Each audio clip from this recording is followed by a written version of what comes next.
that? Okay.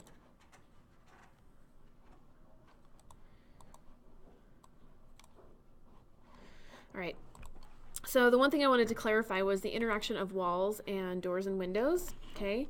And I sometimes remember to talk about this, and sometimes I forget, and then I've realized when I've forgotten because it happens every semester. But one thing I want to mention is that going back to kind of basic definitions of items in Revit, I want to remind you all that walls are going to be called a host in Revit, right? And doors and windows are going to be hosted items, okay? And so my whole point with saying that is the idea that when I want to insert a door or a window into a project, I'm not going to take my model and, for example, if I wanted to put a door here, I wouldn't stop my wall. Oops, let me delete that. See it deleted. I wouldn't stop my wall and then leave an opening for my door and then continue my wall beyond. Okay, so let me flip into 3D and show you what that looks like. So that's not what I'm going to do, all right?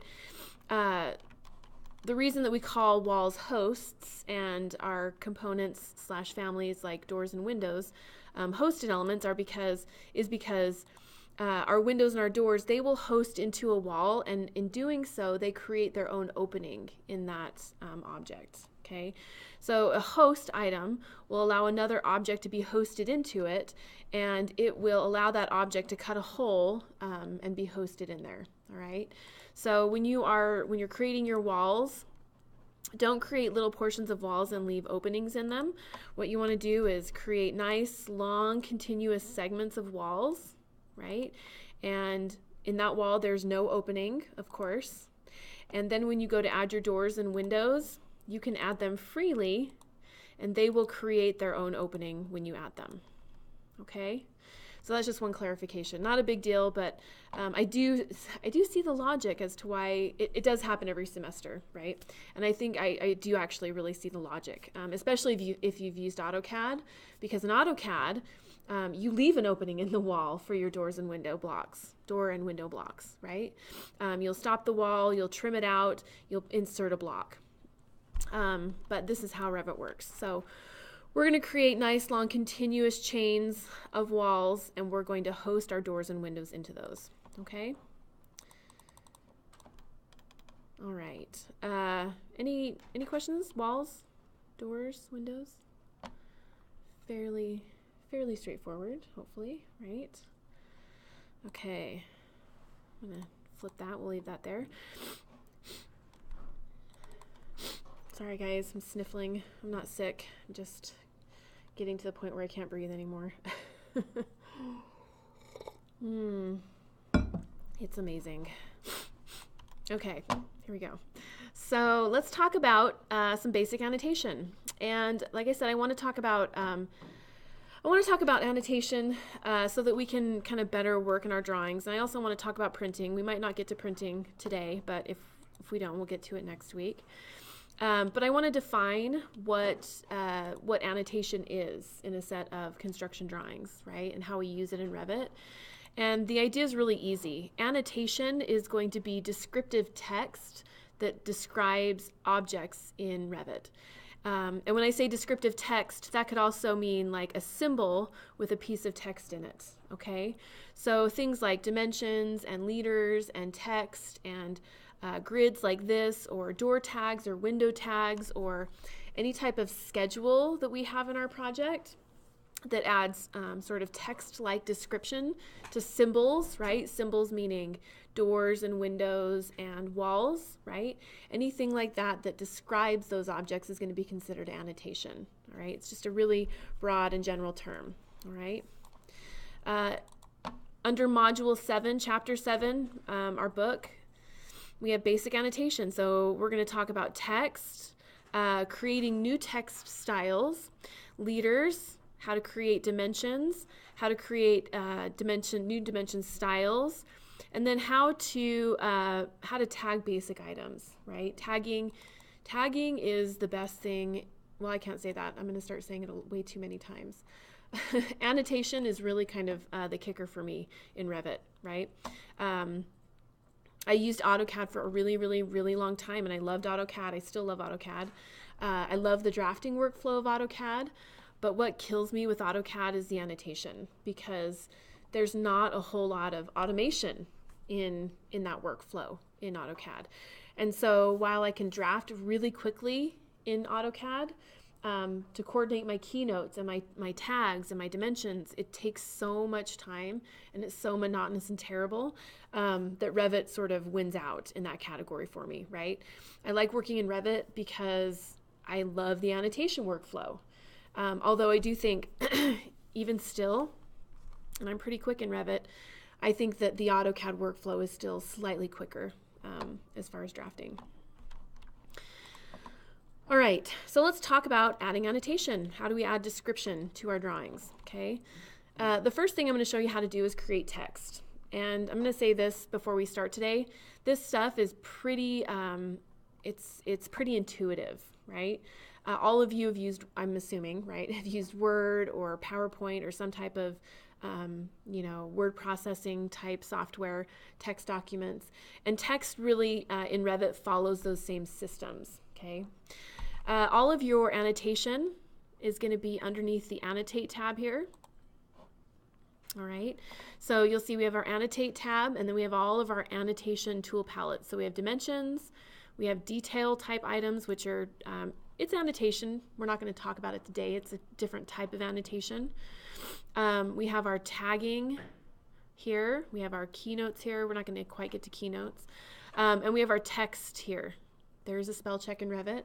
There's also a spell check in AutoCAD that nobody ever uses, and we should. Okay. The first thing I want to talk about is text. All right. All of these items. Let me say this first. These items are considered detail items. All right. And a detail item is different than a model item.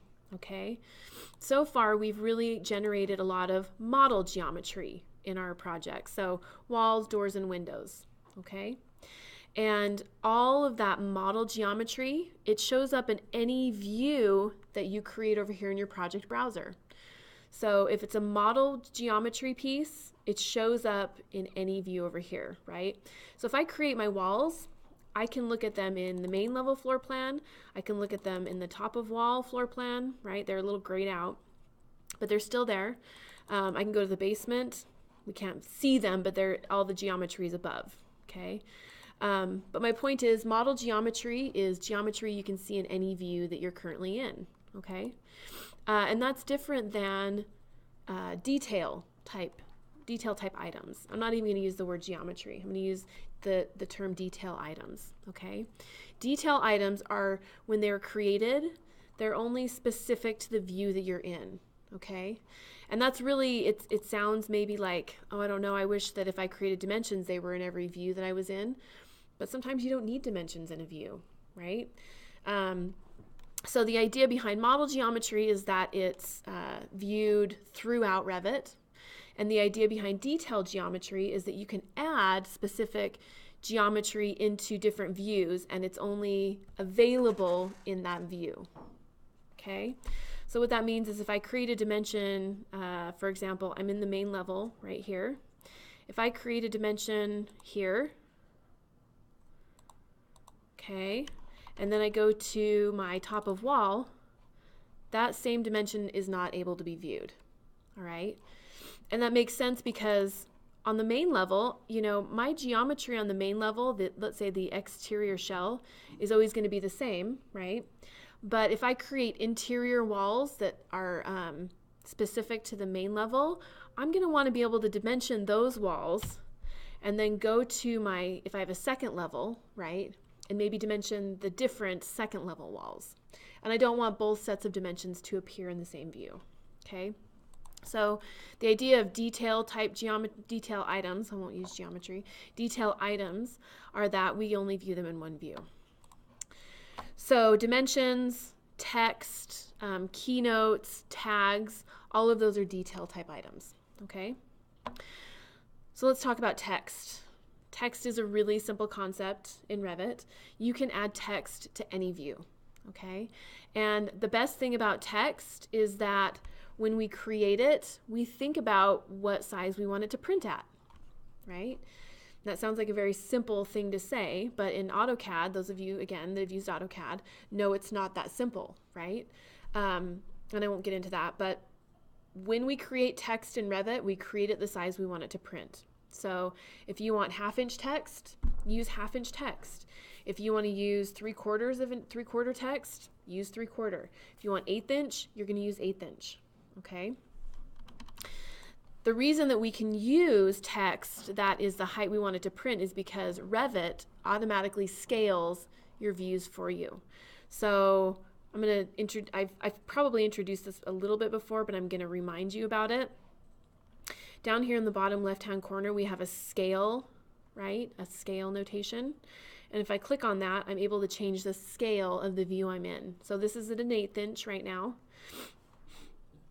And if I change it to 1/4 inch, right, you notice that the view zoomed differently, things look different, and the text and annotation scaled, right?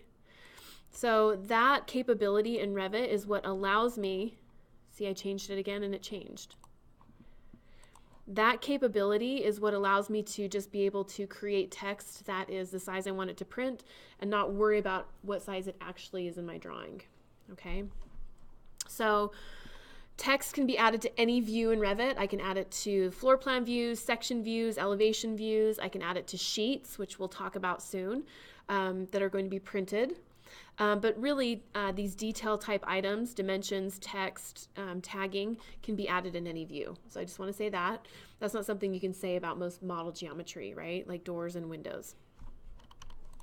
The text command is here, and the keyboard shortcut is TX. So I can click on text, okay? There's a couple ways I can add text. I can just click one time. 1, 2, 3, 4. I can click on close and it's finished. Easy, easy, easy, right? I can also click on text and I can click, whoops, that went wrong.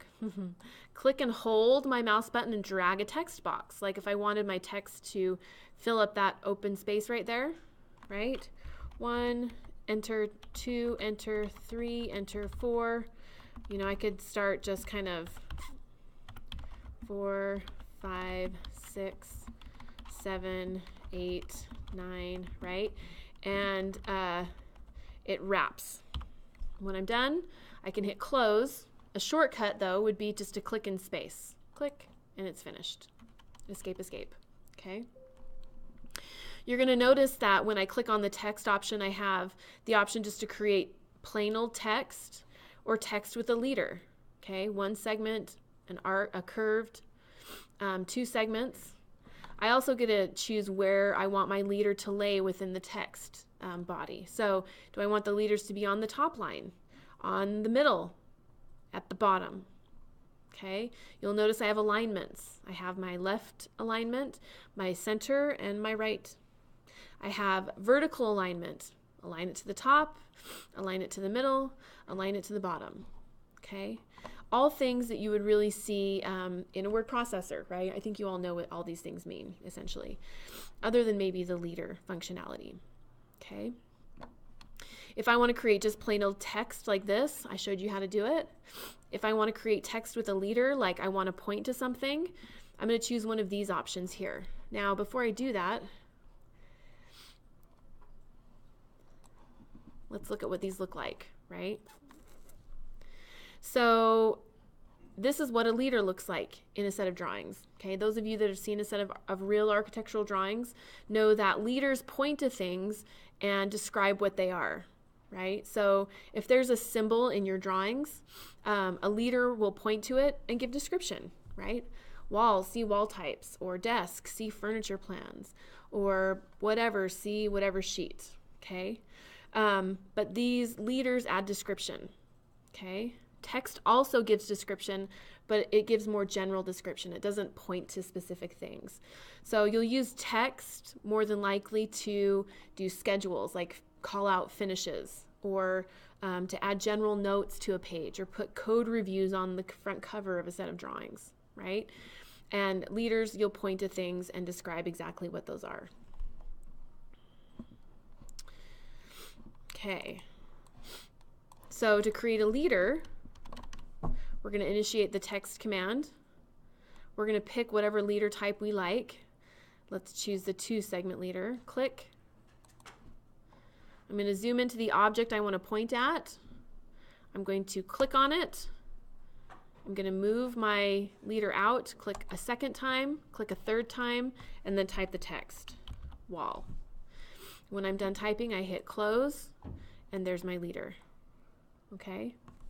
Now this leader looks slightly different than this leader type, and we'll talk about that in a second. Okay, we'll customize its visual nature. I can come up to text, click on this arced leader, curved, click, 1, 2, wall, close. Okay. Those of you, again, I reference AutoCAD a lot, but I just think that it's a good comparison between the two. A lot of you have used AutoCAD, so and some of you who haven't may in the future. So I think it's still a good comparison. But this leader system is so easy compared to what it was in AutoCAD, right? So easy. I can click on my leader when it's done. I can take these grips and I can move them if I need to, right? I can click on this and hold it and move them up and down. You notice that as I move this up and down, I get an extension snap happening, so I can line my text up with text next to it. The eternal struggle in architectural drawings. I can take this and click and hold that and drag it out if I wanted to add additional length in my text, right? If I wanted to edit my text, I would click, double click on it very quickly. I could select it and delete it. I could add bullets, numbers, ABC. I could do any of these type of manipulations that I wanted with it, right? Wall types that are not yet defined, period. Close. I can rotate these if I needed to, right?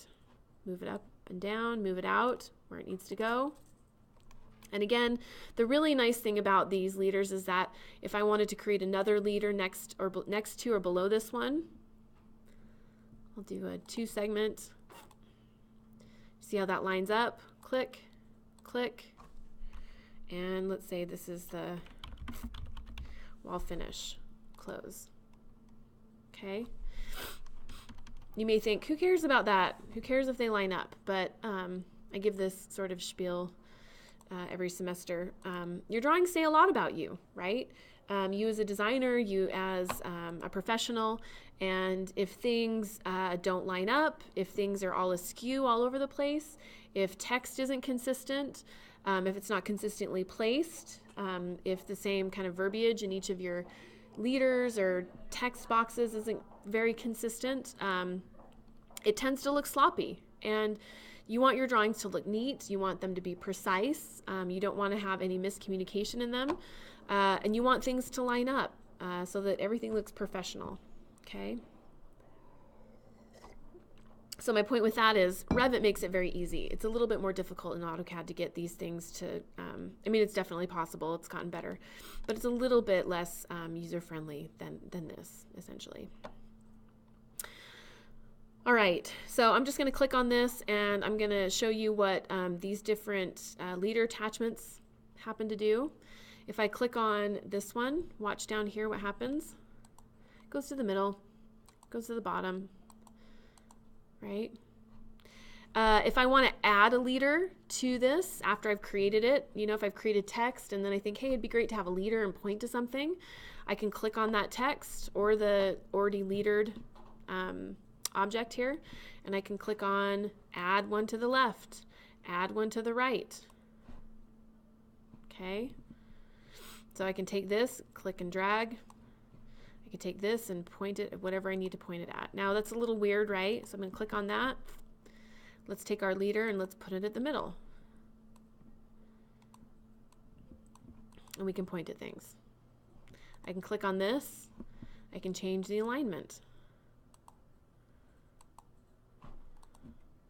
Okay. So text and leaders, pretty self-explanatory, very easy to use.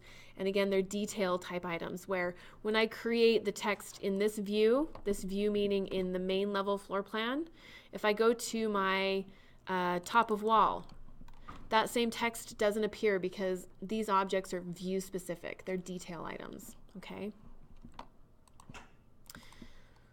Okay. So now that we have some text created, the other thing I want to show you is how to create new text styles. And what I mean by that is when I look at this text, right, whether it has a leader or, you know, it's kind of like this text over here, okay, it has a defined height and it also has a defined font associated with it. And when you work in different offices or doing different tasks, right, some offices like to use a specific font. Some offices like a specific height on their drawings, okay? So I want to show you how to create a new text style, all right? And that will define the height of the text. It will define the font, among a lot of other different things.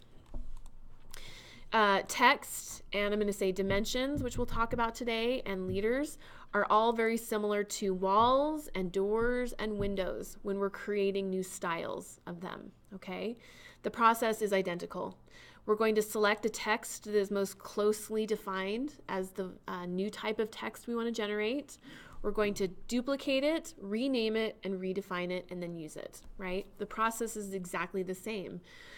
So if I wanted to create a new text style, and by that, what I mean is if I click on this piece of text, I can look over here in the properties dialog box and see that this is a 1/4 inch Arial. That means when it prints, this will be a 1/4 inch tall and the font is defined as Arial, okay? I can use a drop down. I can see I have 3/32 Arial. I could change that. That changes the height of it, of course. So I have two different types of fonts in here, or two different text styles. But if I want to generate a brand new one, I'm going to click on this. I'm going to hit Edit Type. I'm going to duplicate, right? This sounds familiar. Duplicate, to give this a new name. Let's do 1/8 of an inch Swiss LT. Hopefully that's one in there. Okay, I hit OK. That leaves the old text style behind, right? Unchanged. And now this is called an 1/8 inch Swiss LT. I can come in here. I can change the color of the text if I want, right? What if I want it to be pink? I can change the line weight of the text. Line weight number 1 is a very thin line weight. 1 is very thin. 16 is very thick. Okay. We're going to leave it at 1. The background of the text, what that means is that right now you see kind of this text box defining our text boundary here. And having it opaque means that if there were something behind here, right, you can have it opaque or transparent. If there were something behind here, it would either be obscured or be visible, right, depending on if you have this defined as opaque or transparent. Do I want a border around my text? Do I want to have a box around it? Probably not. Okay. Leader offset, 5/64, that's this distance right here. And then we have our leader arrowhead. So right now you see we have this little arrowhead right here, and it's kind of line work, which was different than the filled arrow we had in the course manual. If I drop down here, I can choose to change that to a filled 20-degree arrow, and that will give me kind of the visual, it'll look like the one in our course manual. So we have all these kind of aesthetic things we can change about the text style. And also now here we are, there's the font. So I'm going to, hopefully I can find Swiss LT-BT. There we go. And I can change the text size from 1/4 to 1/8. I'm not going to worry about the tab size, but if I wanted to bold it, italic it, underline it, or give it a different width factor, meaning make it look narrower or make it look wider, okay, within this this font, then I could do that as well. Okay, So really, again, these are pretty self-explanatory. It's stuff that you use in Word or different word processors all the time. So this is really no different than all of those settings, other than right now you just need to know that you're creating a brand new text style. Okay. So with all these changes made, with this having been duplicated, renamed, I've then redefined it. I hit OK. And now you can see I have a different type of text. Okay. So here is my Arial 1/4 inch right here. And here is my 1/8 inch Swiss LT. All right. So this is something you'll probably do maybe once or twice in a project when you're working at a firm, right? Because they have a specific font that they like to use for their drawings, right? When I worked at AJC, they like City Blueprint. So all of the text on the drawings was City Blueprint. So if I wanted to create a City Blueprint font here, text style, I would select my text that is most closely defined to the one I want to create, which I'm going to do an 1/8 inch City Blueprint. Edit type, duplicate, rename,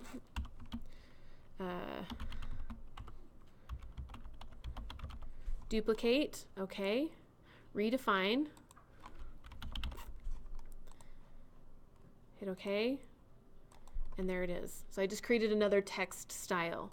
So if I select this and I drop down, there are my several different text styles. Okay, so pretty simple, not too bad, right? You'll have an assignment that will be assigned today, and it will be to create several different text styles, right? Which is fairly simple, and the instructions are pretty self-explanatory. Does anybody have any questions about text at all? Okay, again, this isn't a terrible topic. I think the thing you just have to get used to, and I say this a lot, is the idea that we're following the same process for creating new items in Revit over and over again, right? That select an object, duplicate, rename, redefine, and then use in your project. All right. Well, let's move on then. Let's move on to dimensions. Okay. So I've showed you how to create kind of a basic dimension. And I think dimensions have kind of a dual use in Revit that they don't have like in AutoCAD. The first use is that you can create formal dimensions when you are dimensioning a project to show whoever's building it what size it is, right? So we'll call those formal dimensions. And then we have informal dimensions that we generate to help us draw things, right? So if we need to get things 2 feet apart, you've seen me draw things where I'll draw one wall, I'll draw a second wall, not knowing how far apart they are. Then I'll put a dimension between them and use that dimension to help me get them accurate. Okay, so there are dimensions for accuracy in drawing, and there are dimensions for actual, use in the project. How do we build this? What size is it? The tool that you use for both of those is identical. You just want to be very careful about which ones you keep and which ones you don't in the end. Okay, so we have several different types of dimensions, and again, these dimensions, they're detail items, right? They're not model geometry. So when I create dimensions, if I create it in a specific view, that dimension only shows up in that view. It doesn't show up in all of the views in my project browser. So dimensions are very easy to use. I'm just going to hover over these, and you can see what each of these different dimensions, what their definition is. So we have the align dimension, which will follow the orientation of any object you dimension. So for example, the object below is angled, and those aligned dimensions align to that angle. Linear, it will only create straight dimensions. Angular measures angles, very easy, right? Radial, we can dimension circles and radii. Diameter, circles again. Arc length, this is going to dimension an arc. Okay, so we have those several different types of dimensions. I think the dimension that I most use is probably the align dimension. Very rarely do I use an angular or a radial, right? But I use aligned all the time. And I like aligned because it's a little bit more customizable than, say, the linear one. Okay. So to create a dimension, you can type DI. So you'll see me do that all the time. All of a sudden, magically, a dimension will appear on our page here. And it's because I've keyboard shortcutted, DI, right? And DI will shortcut to an aligned dimension, all right? I can also come up here and click on the icon. I'm going to click once, click a second time. I can continue on, right? If I wanted to continue on, I would just click on items I want to dimension. So I could click, click, click, click. And when I'm finished, you see I'm in the middle of nowhere. I'm in space. Okay, so which is different from hovering over an object. If I hover over an object and click, I create another dimension, right? But if I hover in space and click, it finishes that dimension string. Okay? I can create these sort of individual references, and I can also use those same objects to create an overall dimension. Now, the nice thing about these overall dimensions is that as I approach the dimension below it, do you see how that kind of snapped? When you are working with these, you'll kind of feel that snap on your screen where Revit automatically spaces these dimension strings apart, right? I hover, snap, you see me click in space, and I can create a baseline dimension there. Click, click, snap, click, and I've created another dimension, okay? So one thing I want to point out is that as I create these dimensions, it now establishes a relationship between those two objects. So between grid line 4 and grid line 1, having placed this dimension, I've now established a 19-foot relationship formally. If I click on that and I change, if I click on that with one of these objects highlighted, I could change it, 20, and it moves my grid. 19. Okay, that's what I like to call kind of an informal dimension, where I use them to help me draw things. That's what I mean by that, right? One thing that you will have noticed when I created those dimensions is that when I finish the string, I get a little equality constraint happening, and I also get a little lock, okay? If I click on this lock, click, that constrains these two objects at that dimension. It won't allow me to change it, all right? So if I now want to move these to have them 10 feet apart, and I click on that, you see it just leaders. There's a leader there that can form. It won't allow me to actually grab that object, click on the dimension, and move it, right? I've constrained those two objects together. So that means if I move one with I'm nudging with my arrow key on my keyboard, if I move one of those objects, oh boy, got myself in a mess here. What was the dimension? 6 foot? Undo, undo, undo, right? The magical, there we go. I can move them, I can copy them, I think I could probably even rotate them, right? But when I have a constraint here, even if I move them or rotate them or do whatever to them, that relationship of 9 feet apart, that is maintained, okay? So with dimensions, I can maintain relationships. With dimensions, I can also, let me add a couple more dimensions here. 1, 2, 3, 4, click in space, right? I also get this equality constraint, all right? So that appears when I finish a set of dimensions, a string of dimensions, but I'm going to hit escape. That also reappears once I click on that string of dimensions again, the equality constraint. And what that will do is that will take these 1, 2, 3, 4 objects, and if I click on it, it will give them equal dimensions between, okay?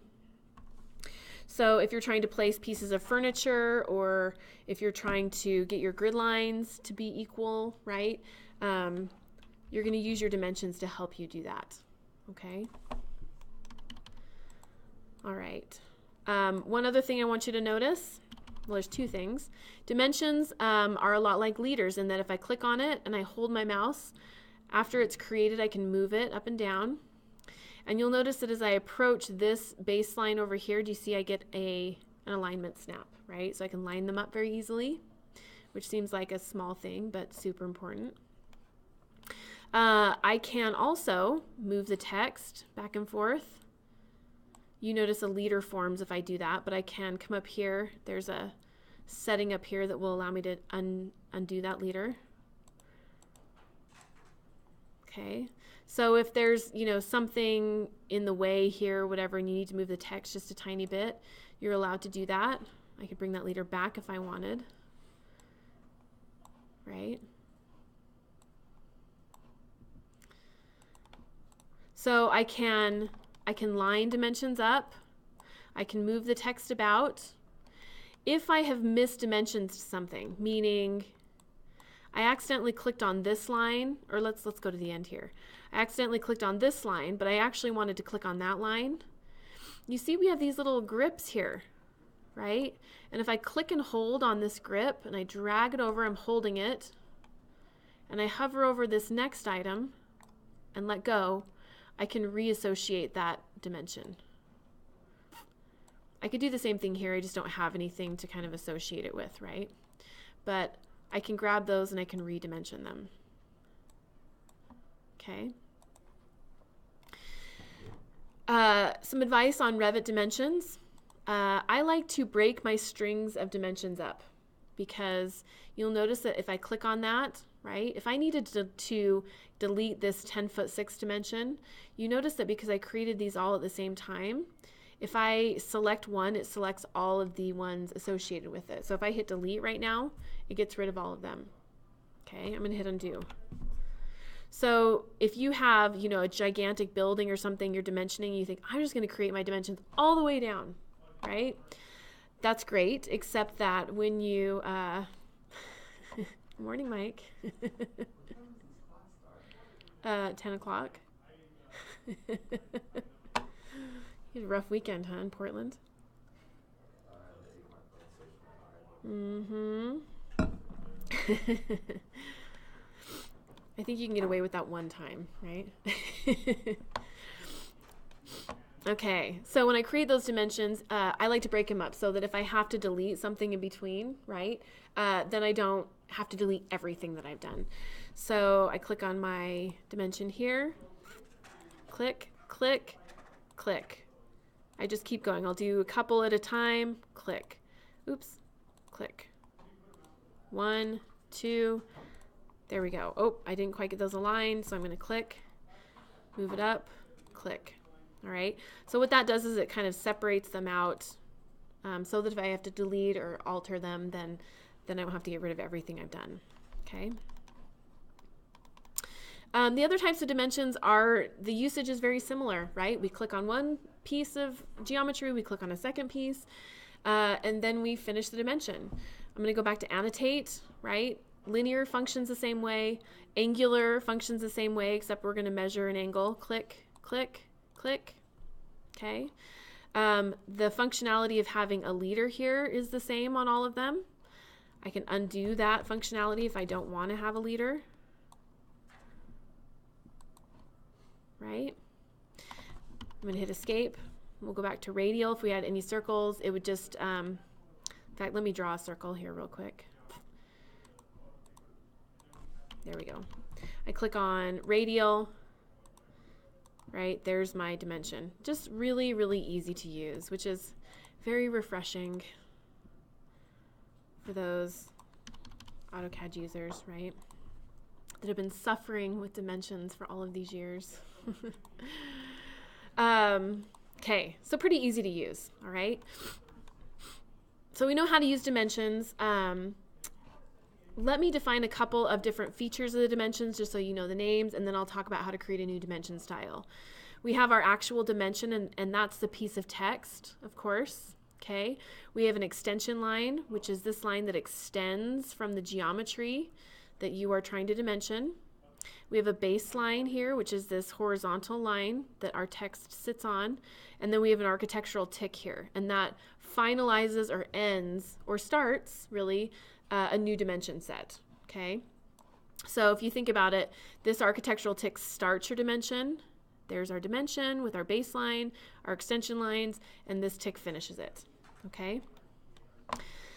So one thing that is a bit tricky with Revit that was sort of a pet peeve of mine is the fact that you can't fudge the dimensions in Revit, right? In AutoCAD, you can go in, and if you want to say, instead of this being 10'6", you could say 10 foot 5.5", right? Or whatever. You could type in a new dimension, and it would read that for you. Revit is kind of smart, too smart for us, in that it likes the dimension number that is associated with the dimension to actually read correctly, okay? With that said, there's a little workaround, but these numbers are hard to cheat, right? If you've ever worked in an office and trying to draw something to a specific dimension and it's just not quite coming out perfect, well, we won't admit to how many times we've done it, right? But usually what you do is you double click on the text and you change it. If I double click on my Revit text, click, click, it says use actual value, replace with text. Well, okay, maybe I want this to be 10 foot 6 and 1/2 inches. I'm going to try and cheat it, right? And I hit OK. Revit says, hey, you really can't do that. You need to let the number read, okay? But I could type equal or equal after it, hit OK, and then that kind of works, okay, if that makes sense. I can double click on this. I can add some text above, like verify. I can add text below, please verify. Okay. My point with this is that you can add different pieces of text to this, right? Like if you're dimensioning stairs, you may not want to have the individual stairs dimension, but have an overall run dimensioned, right?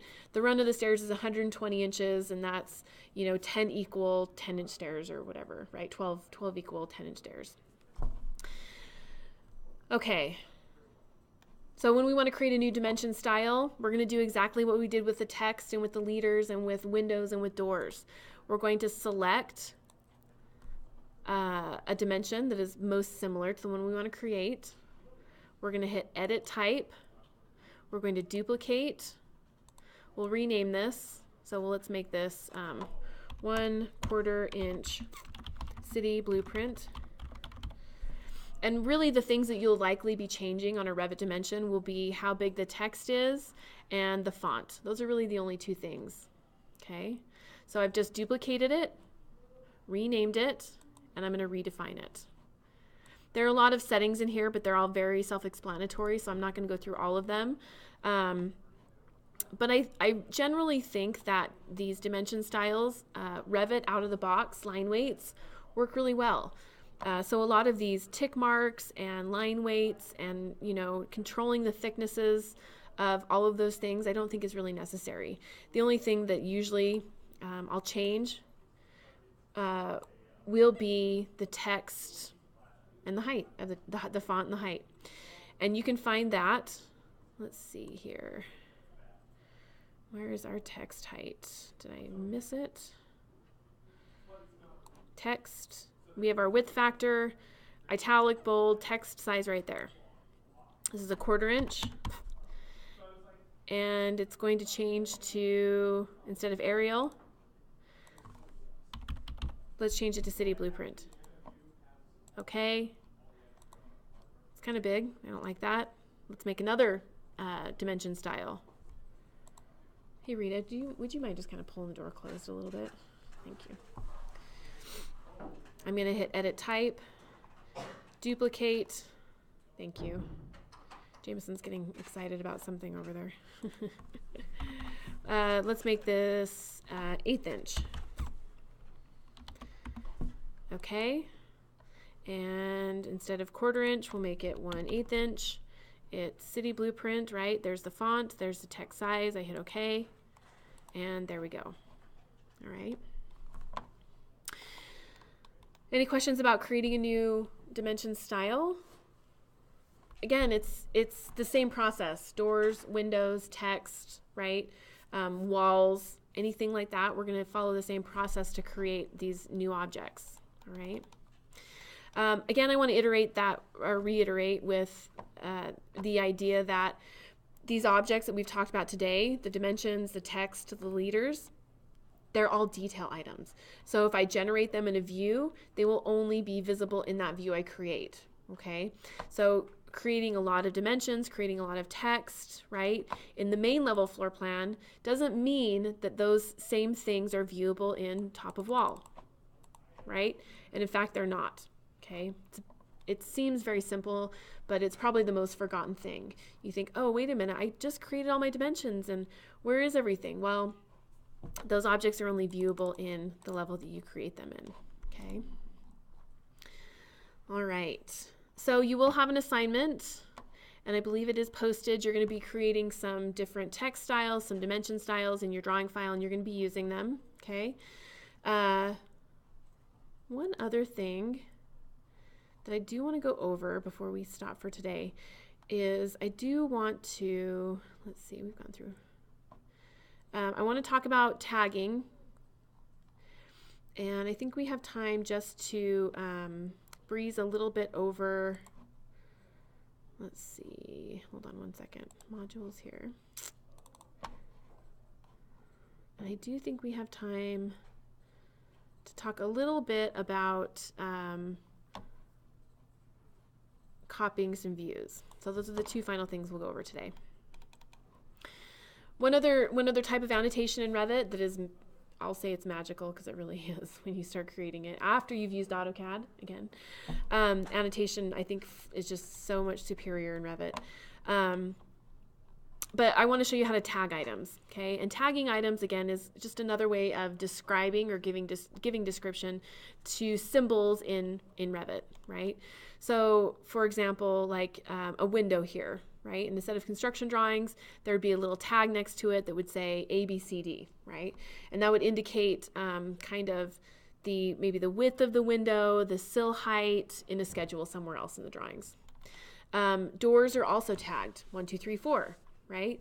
So that you can look in a schedule elsewhere in the drawings and you can see the height of the door, the width of the door, any other pertinent construction type details. Walls are tagged in construction drawings to tell you the assembly of the wall, right? Rooms are tagged so that you can see the name of the room and the number of the room. There are a lot of different types of tags that we attach to things in our construction drawings to describe them further, okay? I'm going to create a couple of little walls here. We're going to create some interior walls, and hopefully some of them don't have doors. It's just a big death trap in here, right? A few doors. Okay, there's a nice little floor plan. Door is DR, so I'm just going to shortcut it. I'm going to put some very ill-placed sliding doors here in our project. There we go. Looks wonderful. DR. In fact, we'll just put some normal doors too, hopefully. Nope. Let's see. There we go. Nope, still sliding. There we go. There's a door. We'll put a door there. Lots of things to tag is what I'm trying to do here, right? These doors don't make any sense at all otherwise. Okay, so let's talk about tagging. I'm going to go back to my Annotate tab here, and you're going to notice that I have, we've talked about dimensions, we've talked about text. I want to talk about tagging, and I'm just going to make it very simple, and I'm going to use the tag by category function here, okay?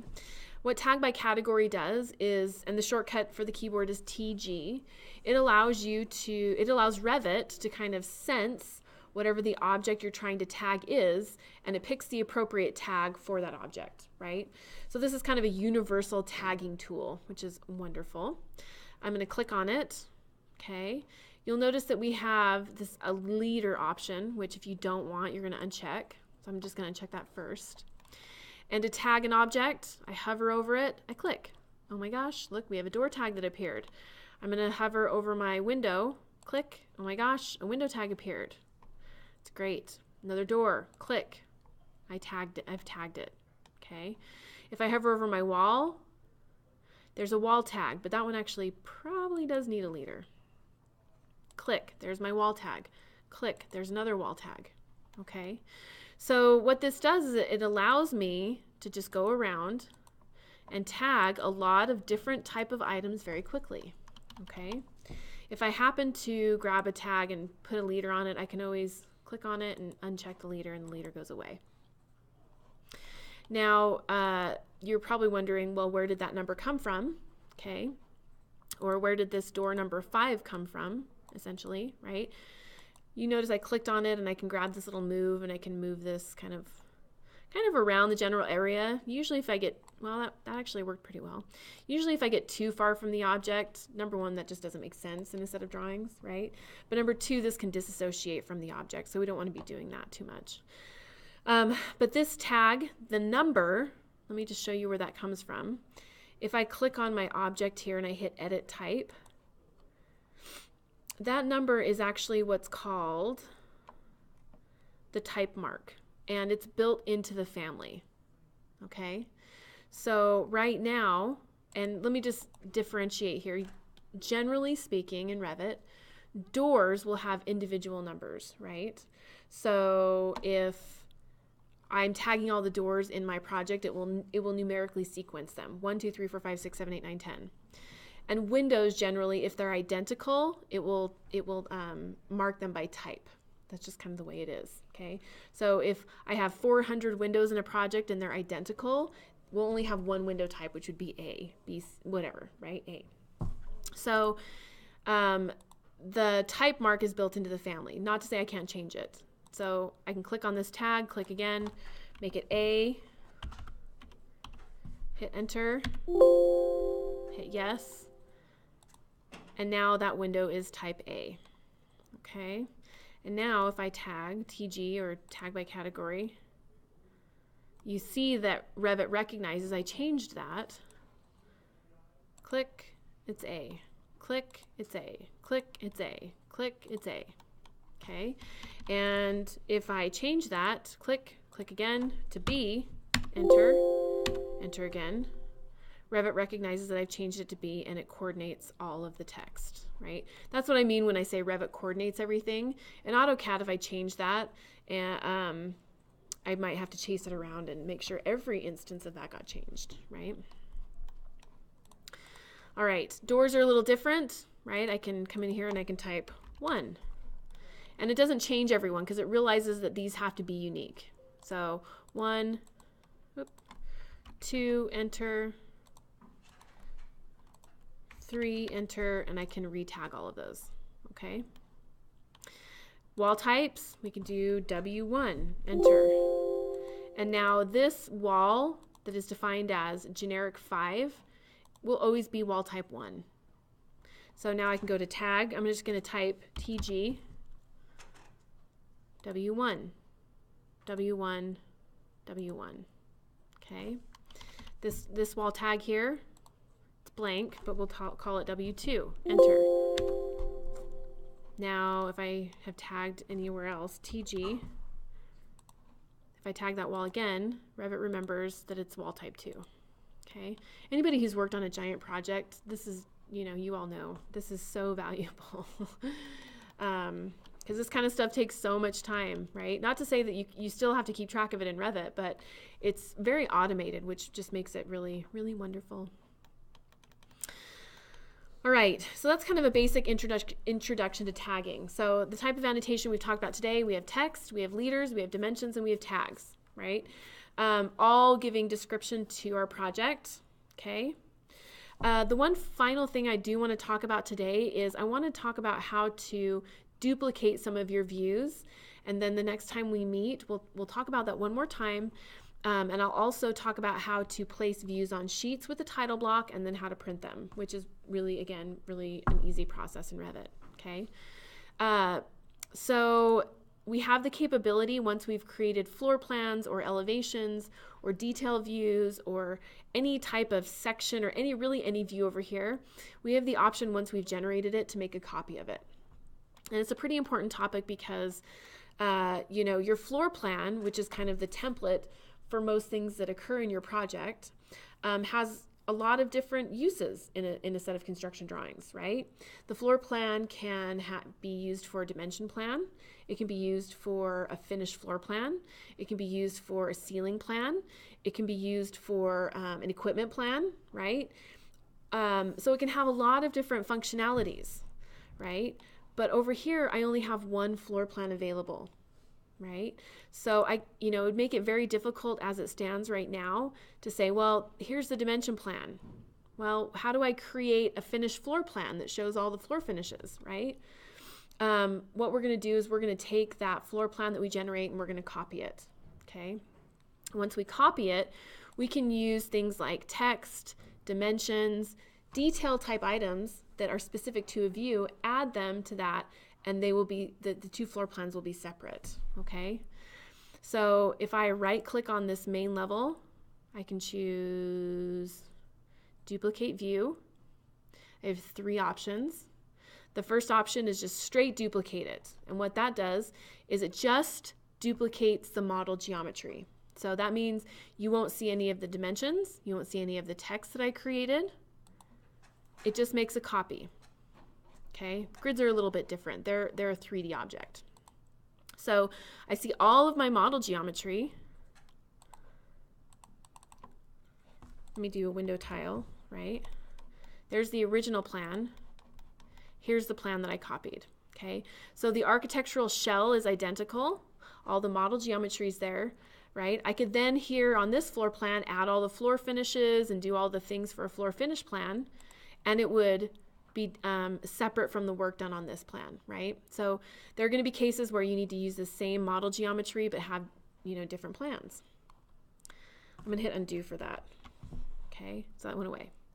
I'm going to right click on this and hit duplicate view with detailing. And what that does is it creates an identical copy and includes all of this detailed geometry here, these detail items. WT, window tile. You're good. So I have my original main level, right? And then I have my copy. Here's the copy. Here's the main level. So what that did is it created an identical copy, including all of this detailed geometry, okay? But the nice thing again about these is that if I continued on with one or the other, anything that I added that wasn't model geometry would still be specific to that plan. I'm gonna hit undo. The third option I have, and I'm not really going to get into this one too much because I don't think you'll use it very often. This is duplicate as a dependent, where changes that I make follow, basically these two things link. So duplicate as a dependent. So now anything that I change here is sort of translated into a this is a parent-child relationship here. This is the parent view. Changes that I make here occur within my dependent view, okay? There are instances where this is valuable, but I think in general, I'm going to hit undo. The idea behind right-clicking and duplicating a view is that you want to sort of maintain the architectural template, the outline, the model geometry, but you want to be able to do your work separately, right? You're going to do different things here than you're doing over here. So I don't tend to use that duplicate with as a dependent very often, okay? But this is what we're going to do essentially. We're going to create our geometry. We're going to create all the views that we need, right? We're going to annotate them. And then the next step is really we're going to add them to sheets and print them so that you can distribute them, and people who need to do work on these projects can do their work. They can have a printed copy so that they can work, okay?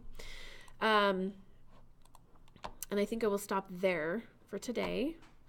But next time we meet, we're gonna go back over this idea of copying a view, and I'll copy a few more just so you can see me copying a few more views. And then I'm gonna show you how to add a title block into your drawings, how to use that title block on a sheet, and how to add views to that sheet.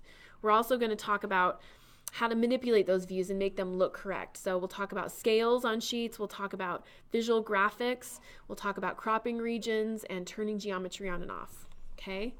And then after that, we have a bunch more geometry to create. So floors, ceilings, roofs, stairs, we'll really kind of get into that kind of thing, okay? Like I said, I will, and I believe it is posted now, probably with the wrong due date, so I will change that. It is posted here. Let's change the due date on this one. Basic annotation and dimensions. Let me edit that. Oops. Let's go into it. So essentially, you're going to create some new dimension styles in your imbue cabin. You're going to create some new text styles. The instructions are in the course manual. It's very self-explanatory. You're just going to be changing some text heights and duplicating some of these different items here. Let me just change our due date because this is for fall, I believe. So we will change this. We'll give you, today is Tuesday, so we'll make it, or no, today's Thursday. February, there we go. So at midnight.